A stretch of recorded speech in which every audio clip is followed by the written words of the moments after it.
지금 결국은 이 사건에 있어서 내란죄, 법리적으로 여러 가지 판단을 할 수 있지만 지금 제가 보기에는 지기현 판사가 말한 것처럼 이 공수처의 수사권 문제가 제기될 수 있고, 그리고 최근의 대법원 판결에 따르면 검사가 수사권이 없는데 기소한 것에 대해서 문제를 삼았습니다.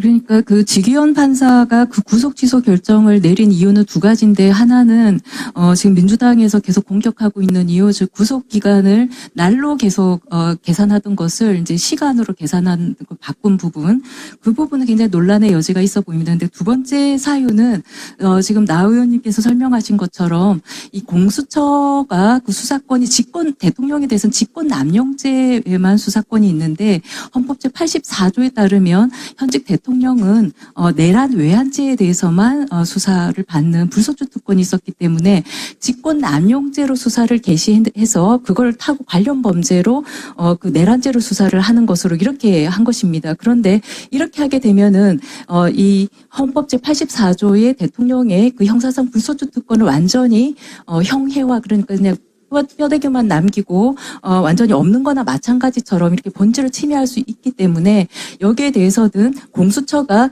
현직 대통령에 대해서 이 내란죄 수사권을 갖느냐 여부에 대해서 논란이 굉장히 많았습니다. 그것은 검사도 그런 측면에서 보면은 대통령에 대한 내란죄 수사권이 없는 것으로 볼 수도 있었고, 그래서 지금 현재 법 상태에서는 경찰이 그 대통령에 대해서 내란죄 수사권을 갖는 거 아니냐고 명확한 거고요.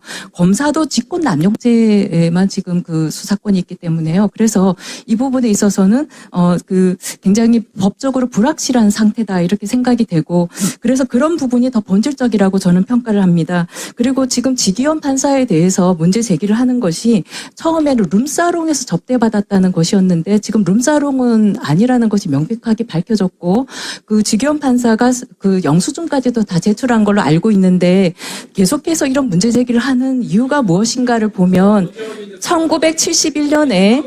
1971년에 박정희 정권 당시에 국가배상법 2조 1항 단서에 대해서 대법원이 위헌 판결을 내린 적이 있습니다. 그리고 이것에 대해서 박정희 당시 대통령이 너무나 화가 나서 법원에 대해서 여러 가지 보복 행위를 했습니다. 그런 보복 행위 중에 하나가 뭐였냐면은, 그때 당시에 그 제주도로 그 한 재판부가 출장을 가게 됐거든요. 그러면서 그때 당시에 관행이 그 비행기 그 엽이라든지 그다음에 뭐 식사 이런 것들을 이제 받는 것이 관행이었다고 합니다. 그런데 그것을 문제 삼아가지고 검찰을 동원해가지고 그때 당시 구속영장을 청구를 한 사건이 있었습니다. 불필요한 말은 그렇게 해서 자제해 바랍니다.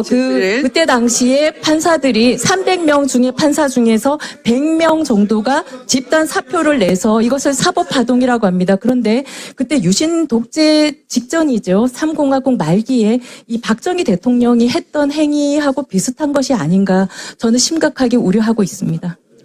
네, 여러분의 생각을 댓글로 남겨주세요.